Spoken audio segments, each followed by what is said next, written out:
ചെയ്തുകൊണ്ട് എന്താണ് പ്രകാശം എന്നുള്ളത് ലോകത്തിന് വെളിപ്പെടുത്തി ആ അനുഗ്രഹീതമായിരിക്കുന്ന പ്രകാശം പ്രിയപ്പെട്ട ഏവരുടെയും സാനുവിന്റെയും കുടുംബജീവിതത്തിൽ നിത്യമായി നിലകൊള്ളട്ടെ. ദൈവ സാന്നിധ്യമാണ് അതിലൂടെ നാം മനസ്സിലാക്കുന്നത്, അല്ലെങ്കിൽ പിതാക്കന്മാർ അതിലൂടെ വിവക്ഷിക്കുന്നത്. അത് അവർക്ക് ലഭിക്കുവാൻ ദൈവം ഇടയാക്കട്ടെ. നമുക്ക് ഹൃദയം കൊണ്ട് പ്രാർത്ഥിച്ച് അവരെ ആശംസകളാക്കി.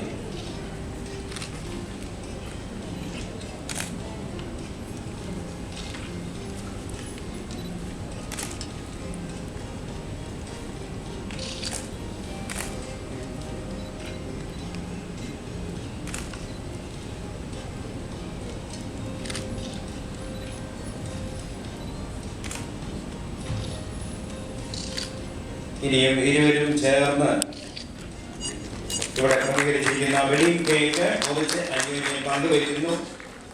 ഞാൻ ആദ്യമേ ഓർമ്മിപ്പിച്ചല്ലോ, ആധുനികമായിരിക്കുന്ന കുടുംബജീവിതം പോകാനുള്ള വഴി തെളിയിച്ചു കൊടുത്തു. യേശുക്രിസ്തുവാകുന്ന വെളിച്ചത്തിലൂടെ സഞ്ചരിച്ച് വീണ്ടും മധുരത്തിൽ പര്യവസാനിക്കുന്നു. അതാണ് കുടുംബജീവിതത്തെ കുറിച്ചുള്ളതായിരിക്കുന്ന പിതാക്കന്മാരുടെ വിവക്ഷ. അത് ഇവർക്ക് സാധ്യമായി തീരുവാൻ ദൈവം ഇടയാക്കട്ടെ. നമുക്ക് ആശംസിക്കാം, പ്രാർത്ഥിക്കാം. ഇരുവരും ചേർന്ന് വെഡിങ് കേക്ക് മുറിച്ച് അന്യോന്യം പങ്കുവയ്ക്കുന്ന സമയത്ത് കൈ അടിക്കുകയും അവരെ ആവോളം അനുമോദിക്കുകയും സ്നേഹം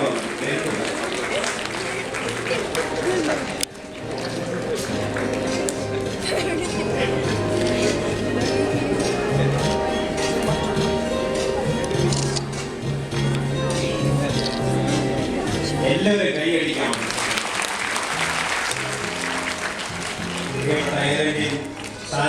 കുടുംബജീവിതം ഇവിടെ കൂടിയിരിക്കുന്ന എല്ലാവരുടെയും പ്രാർത്ഥനയാൽ അനുഗ്രഹകരമായി തീരട്ടെ എന്ന് ഒരിക്കൽ കൂടെ പ്രാർത്ഥിക്കുന്നു, ആശംസിക്കുന്നു.